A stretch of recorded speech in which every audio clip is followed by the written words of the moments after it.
Écoutez-moi bien, il se peut que vous risquiez tous votre vie quotidiennement en branchant votre téléphone au secteur pour le recharger. Le but de cette vidéo est de vous mettre en garde et comme toujours, de vous apprendre plein de choses. C'est parti! Dans cette vidéo, je vais tester les chargeurs USB que j'ai en évaluant deux critères.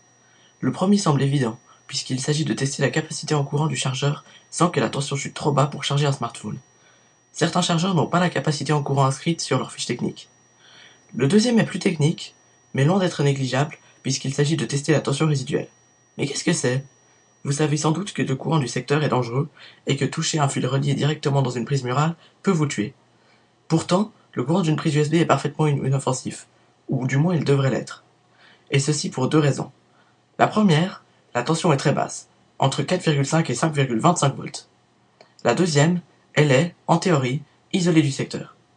Maintenant, aucune isolation n'est parfaite. Il y a toujours une tension résiduelle, qui est, comme son nom l'indique, un résidu de la tension dangereuse du secteur. Cette tension résiduelle représente un danger potentiel si elle est supérieure à 20 volts. Certains chargeurs ont une capacité en courant qui correspond à celle qui est inscrite sur la fiche technique, d'autres non. Certains chargeurs sont bien isolés, et d'autres sont dangereux. On se retrouve maintenant pour la partie test de mes chargeurs USB, et c'est pourquoi j'ai relié ces trois appareils de mesure, de sorte que celui-ci affiche la tension résiduelle, celui-ci doit afficher la tension de sortie de l'USB, et celui-ci doit afficher le courant consommé, car oui, nous allons consommer du courant pour vérifier que le courant inscrit sur la fiche technique est bien réel. Le premier chargeur que nous allons tester est un chargeur de marque Apple. Vous connaissez sans doute très bien ce chargeur, et la fiche technique nous dit qu'il est capable de délivrer 1 ampère. Donc je vais le brancher.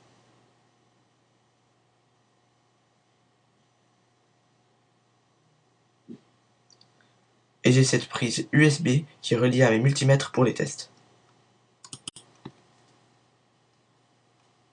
On a plus de 50 volts de tension résiduelle, ce qui représente un danger potentiel. Ceci est loin de justifier le prix de ce chargeur.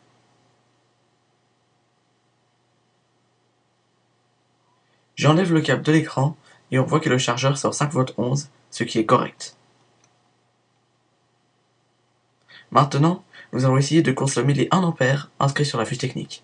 C'est pourquoi je vais prendre une résistance bobinée qui consomme 1 ampère sous 5 volts. La voici. Donc j'ai prévu deux pinces indicateurs pour pouvoir consommer du courant à l'aide d'une ou plusieurs de ces résistances. Et donc je vais la relier. Vous verrez apparaître une consommation inférieure à 1 ampère, ce qui est normal, puisque la tension va chuter en dessous de 5 volts, mais tant qu'elle ne passe pas sous 4 volts 4, c'est correct. Mais ici il y a un problème. La tension est descendue trop bas, et donc ce chargeur ne peut pas délivrer 1 ampère. Le courant inscrit sur sa fiche technique est donc erroné. Maintenant, il peut vous sembler surprenant qu'un chargeur de ce prix soit de qualité si médiocre. Beaucoup d'articles et de vidéos sur internet parlent de ce chargeur comme d'un très bon chargeur. Le chargeur que je viens de tester est une ancienne édition vendue avec un iPhone 4. Je vais maintenant tester la nouvelle édition de ce chargeur. Comme vous pouvez le voir, il a l'air comme neuf, contrairement à l'ancien. Et donc je vais maintenant brancher ce chargeur-là.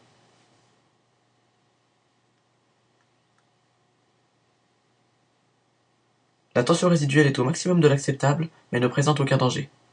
La tension de sortie est correcte elle aussi.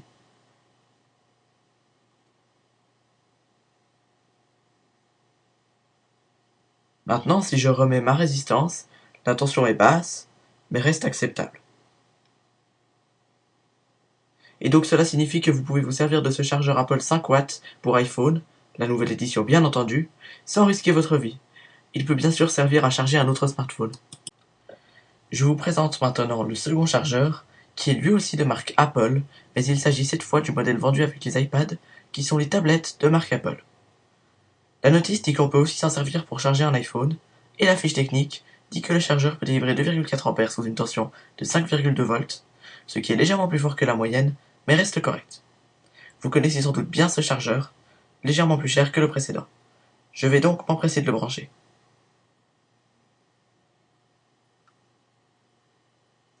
La tension résiduelle est de 46 volts, donc dangereuse. Et le plus étrange dans cette histoire, c'est que si on débranche le chargeur pour le brancher dans l'autre sens, la tension résiduelle atteint presque les 130 volts, ce qui est plus qu'excessif.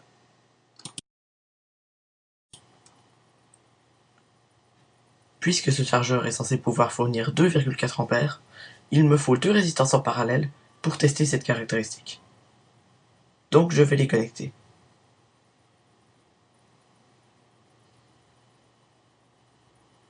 Et voilà qui est fait. Et oui, ce chargeur est bel et bien capable de fournir 2,4 A, mais ce n'est pas pour autant que je vais vous conseiller de l'utiliser, vu sa dangerosité.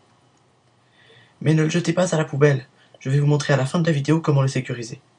Ce chargeur n'est pas un cas désespéré, ce qui, vu son prix, est vraiment la moindre des choses.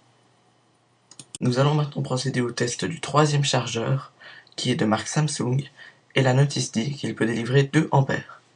Samsung fabrique des chargeurs 2 A pour ses tablettes, mais ils sont aussi utilisables avec n'importe quel smartphone. Je vais donc le brancher pour faire les mêmes tests qu'avec les chargeurs précédents. La tension résiduelle est de 34 volts, donc trop élevée. Comme avant, il me faut deux résistances en parallèle pour consommer 2 A. Donc les voici. La première est branchée et la tension est restée correcte. Je vais maintenant brancher la deuxième. C'est fait, et la tension est toujours correcte. Donc ce chargeur peut délivrer 2 A, mais la tension résiduelle fait de ce chargeur un potentiel meurtrier, donc je vous déconseille fortement de vous en servir. Le prochain chargeur est un chargeur de marque Ultimate Ears, une sous-marque de Logitech. Les enceintes Ultimate Ears sont célèbres pour leur étanchéité à toute épreuve et leur design bien flashy, mais malheureusement, les très basses fréquences ne se font pas entendre. Mais je ne suis pas ici pour critiquer leurs enceintes, mais leur chargeur, et c'est pourquoi je vais immédiatement le brancher. La tension résiduelle est de 56 volts, et donc le chargeur est dangereux, mais il ne l'est pas si on ne l'utilise qu'avec leurs enceintes, car il n'y a pas de métal apparent, et on ne peut donc pas prendre cette tension résiduelle. La fiche technique dit que le chargeur peut délivrer 2 A, et bien c'est ce qu'on va voir. Mais déjà à 1 A, la tension descend assez bas, je doute qu'on puisse atteindre 2 A. Et malheureusement à 2 A, la tension est passée sous le seuil. J'essaye de remuer le port USB, mais rien à faire. La donnée inscrite sur la fiche technique est erronée, mais presque réelle. Ce chargeur doit pouvoir délivrer 1,75 A environ. Mais quoi qu'il en soit, son isolation galvanique laisse à désirer. Le chargeur suivant est de marque Intertronic, mais on distingue aisément que la marque a acheté un lot de chargeurs à une usine chinoise avant d'imprimer leur nom dessus pour ensuite les revendre. Donc je n'attends de ce chargeur ni qu'il ne soit bien isolé, ni qu'il puisse fournir les 2 A inscrits sur son corps de plastique bon marché, mais on est parfois surpris. C'est pourquoi je vais brancher ce chargeur pour le tester comme les autres. Donc j'ai mon extincteur. Non, c'est bon. Ok. Donc l'isolation laisse passer 84 volts de tension résiduelle, ce qui est dangereux, et comme d'habitude, il faut deux résistances en parallèle pour consommer 2 A. Ok, donc là je consomme 1 A, et en voyant la tension, on sait déjà qu'on n'aura pas 2 A. Et quand je consomme 2 A, la tension passe sous le seuil. Donc on ne peut pas prendre plus d'1 A, pourtant c'est marqué 2 A, et la tension résiduelle vaut le quadruple du maximum acceptable. Tous les chargeurs intertroniques que j'ai testés sont dangereux, donc ne les utilisez surtout pas. Ensuite, j'ai un chargeur vendu avec un petit téléphone de marque Sweetel, analogique, donc ce n'est pas un smartphone, et il est censé pouvoir donner un demi-ampère, donc le plastique a l'air d'être de bien meilleure qualité que le précédent. Par contre, un demi-ampère, c'est trop léger pour charger un smartphone, donc il chargerait très très lentement. Alors voilà, je vais le brancher. La tension résiduelle est de 6 volts, et ça c'est parfait. Donc oui, il y a quand même des chargeurs qui ne sont pas dangereux, parfois. Là ici, aucun danger, et vous savez ce qu'il me reste à tester. Donc cette fois, il me faudra deux résistances en série pour consommer un demi-ampère, les voici. Et la tension reste plus que correcte. Vous pouvez vous servir de ce chargeur. Par contre, il n'est pas assez puissant pour charger de manière efficace un smartphone. Le dernier chargeur que je vais tester est le fameux chargeur avec sa petite lumière rouge sur le dessus, repris par beaucoup de marques, et bien sûr, produit en Chine pour un prix dérisoire. Lui aussi est noté un demi-ampère. Donc le plastique semble très bon marché, et la prise USB n'est pas parfaitement en face du trou, ce qui laisse imaginer un travail bâclé pour minimiser les coûts au maximum. Le plus inquiétant est que certaines marques qui l'ont racheté ont écrit un ampère sur la fiche technique, alors que c'est le même chargeur. Donc je vais le brancher. Alors je ne fais même pas de commentaires sur la tension résiduelle, hein, bien sûr. Voici mes résistances pour tester le courant. Et c'est correct, il peut délivrer un demi-ampère. Donc verdict, courant ok, et isolation largement insuffisante. Nous allons maintenant passer à la partie inspection de l'électronique de certains chargeurs pour tenter d'expliquer la présence d'une grande tension résiduelle. Si vous n'êtes pas compétent en électronique, certaines de mes déductions pourraient vous paraître suspectes. Le premier chargeur que nous allons inspecter est celui qui avait la petite lumière rouge qu'on voit d'ailleurs bien ici. Donc déjà, bonne nouvelle, quand je l'ai ouvert, les fils d'entrée reliés à la prise se sont cassés tout seuls. Il a ici donc une prise USB, on peut voir, c'est normal. Il a ici un condensateur de filtrage en sortie. Ici, la diode de rectification en sortie. Ici, c'est le côté primaire, donc une résistance qui sert normalement de résistance fusible, mais qui n'a pas l'air d'être une résistance fusible. Ici, je me demande si c'est un fusible là, hein, ou un inducteur, mais ça m'a plus l'air d'être un inducteur. Donc tant mieux, un inducteur de filtrage. Ensuite, mais ouais, non, un inducteur de filtrage, ça fait pas trop sens avant le pont de diode, donc je pense que c'est un fusible. Alors je sais pas à quoi sert cette résistance qu'on voit là. D'ailleurs, en parallèle de cette résistance qu'on voit là, il y en a une autre en SMD en dessous. Ça, c'est les deux condensateurs de filtrage d'entrée qui sont tous les deux des 4,7 microfarad 400 volts. Ça, c'est le pont de diode. En fait, il y a 4 diodes, donc voilà. Monter en pont, pourquoi pas, hein, c'est comme un pont de diode. Ça, c'est le condensateur qui sert de réserve d'énergie pour ce microcontrôleur là. Donc relié, et ça c'est la diode de rectification, je pense, pour l'auxiliaire, le bobinage auxiliaire de ce transformateur. Ça, c'est un condensateur d'interférence, uniquement sur le primaire, et ça c'est une autre diode. Ah oui, cette diode et ce condensateur sont un réseau qui permet d'empêcher les pics de tension parasite de quand le transistor intérieur de ce microcontrôleur là, le transistor de puissance, se désactive. Donc ça c'est plutôt pas mal. On voit ici un optocoupleur qui permet, donc là il y a un TL431. Donc le TL431, en fonction de ce qui sort en sortie, va donner un signal à l'optocoupleur, et l'optocoupleur va le renvoyer à l'entrée, et donc c'est un petit peu comme une contre-réaction, hein, un feedback, c'est-à-dire que selon ce qui se passe à la sortie, ça va contrôler ce qui se passe à l'entrée. Donc l'optocoupleur, pour info, du côté sortie, ça allume une lampe, ça la fait clignoter à toute vitesse, et de l'autre côté, il y a un détecteur de lumière, donc l'optocoupleur fait aucune liaison électrique entre le primaire et le secondaire.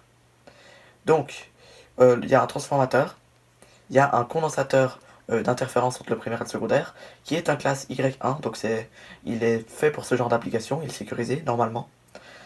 On voit qu'il y a la distance d'isolation qui est pas si mal, ça c'est le primaire, ça c'est le secondaire. Je prends ma règle. Donc, voilà, ça c'est ma règle. Ouais. On a partout au moins 5 mm de distance entre les deux, donc c'est très bien. C'est suffisant, largement suffisant. Donc, le problème, c'est soit ce transformateur-là, mais je vais pas l'ouvrir là maintenant, soit ce petit condensateur-là, et en effet, classe Y1 ou pas, les condensateurs d'interférence entre le primaire et le secondaire ont tendance, même sans nous électrocuter, à augmenter la tension résiduelle, ce qui peut être un facteur de danger.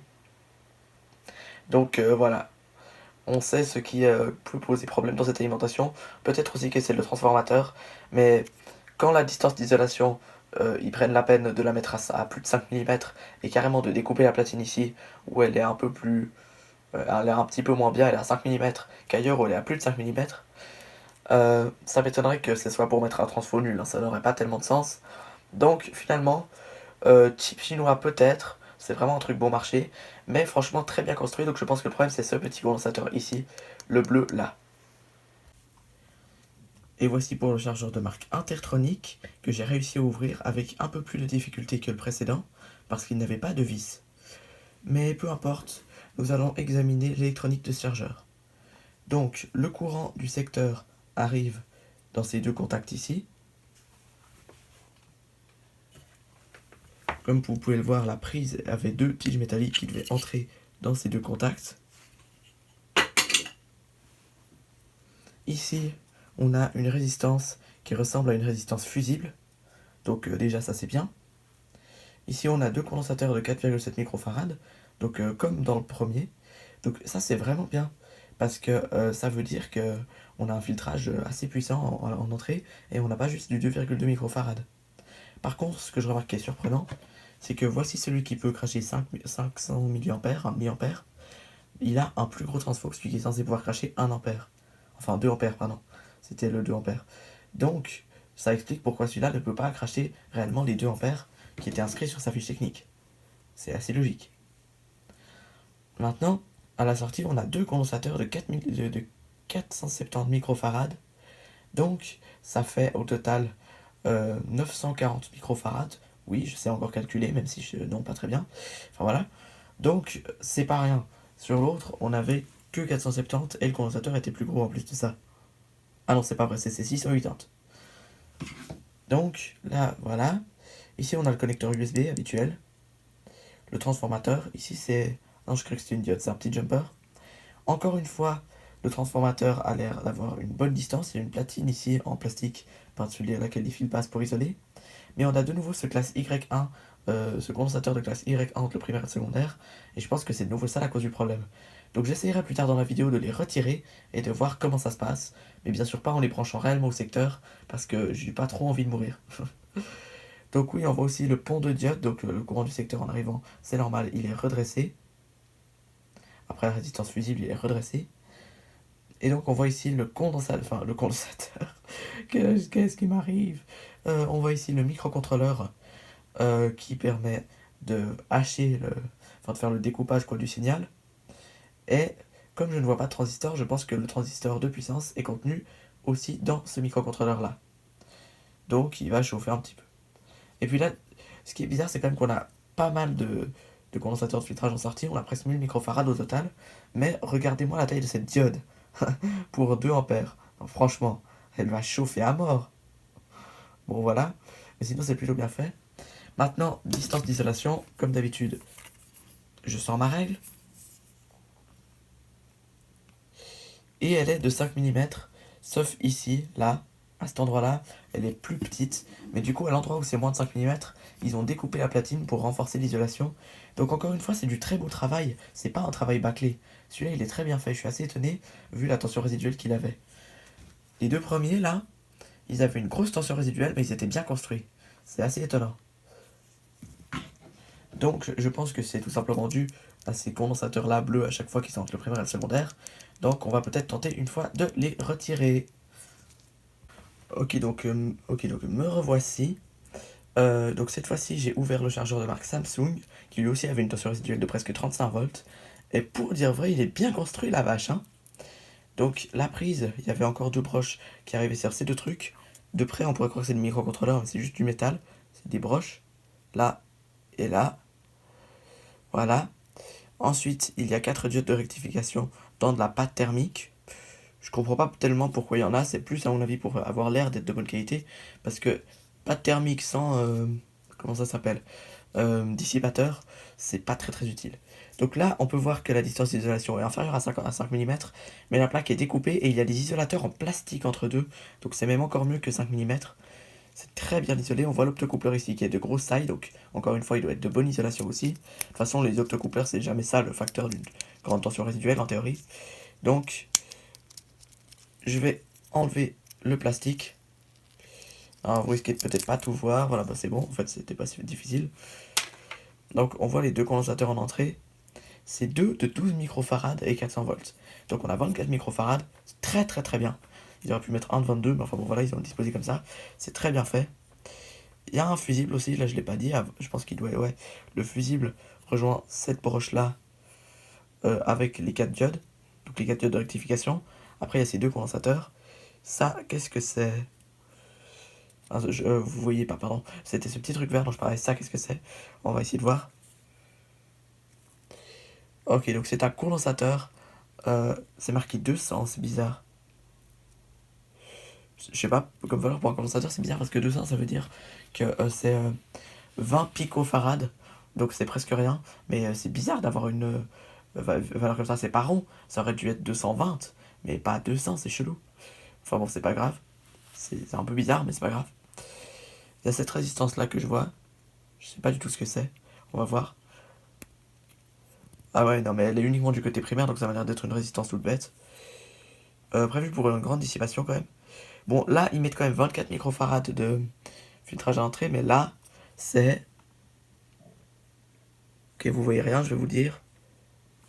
C'est du 820 microfarad en sortie, j'ai cru que c'était presque rien, mais non, en fait c'est bon. Ça aurait été paradoxal d'avoir, j'ai cru que c'était du 470, genre un gros filtrage en entrée, et un tout petit mais tout truc pourri en sortie. Enfin voilà. Euh, donc encore une fois, le transformateur a l'air de bien isolé, il y avait le truc en plastique donc c'était bon, mais encore une fois, on voit ce qui a été le facteur de tension résiduelle des deux autres chargeurs, qui est ce petit condensateur de classe Y1 entre le primaire et le secondaire anti-interférence. On préfère avoir des interférences qui, voilà, feront un signal de moins bonne qualité, mais qui ne seront pas dangereuses comme une grosse tension résiduelle.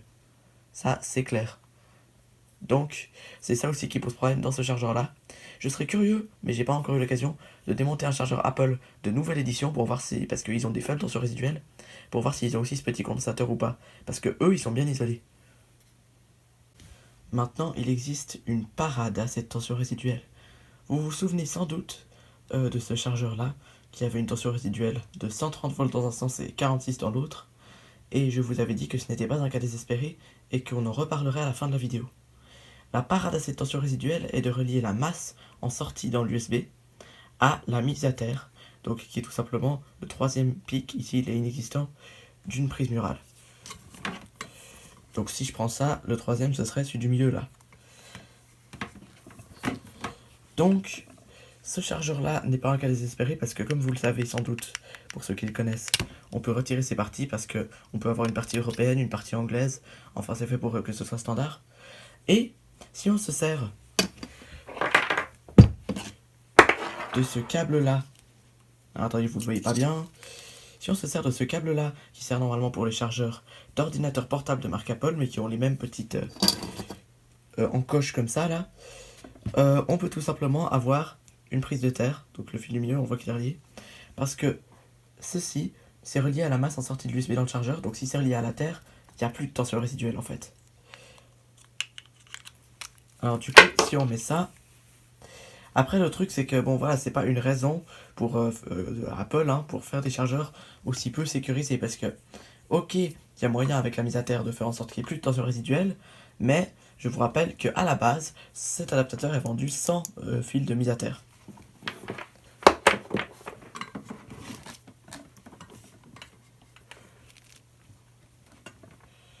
Donc, oh là là, je galère un petit peu, vous m'excuserez, voilà. J'ai ici branché ma prise, allumé l'interrupteur. Ça a allumé mon chargeur là.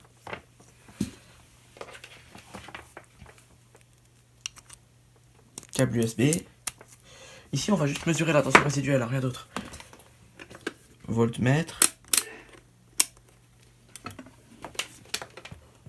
Je vérifie que vous voyez toujours bien la valeur, ouais. Je vais le relier de façon à ce que tout simplement la tension résiduelle s'affiche sur le voltmètre. Voilà, et ça doit être relié à la mise à terre.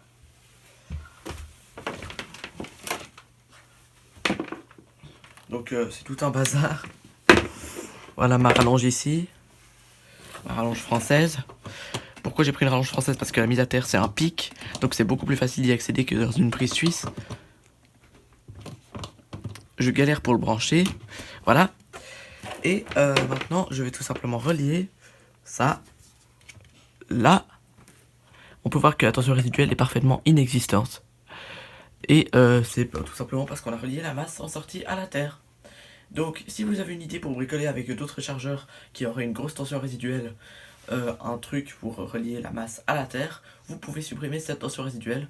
Maintenant c'est à vous d'être créatif et de fabriquer un système qui permette de le faire, ou bien tout simplement sinon de vous servir de bons chargeurs, hein. C'est une autre option. Voilà, donc cette vidéo touche à sa fin. J'espère que vous aurez eu du plaisir à la regarder. En tout cas moi j'ai eu beaucoup de plaisir à la faire.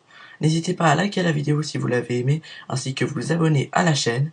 Je vous referai des vidéos sur les alimentations à découpage, que ce soit des chargeurs de smartphone ou autres. C'était Spatial Zebra, à la prochaine!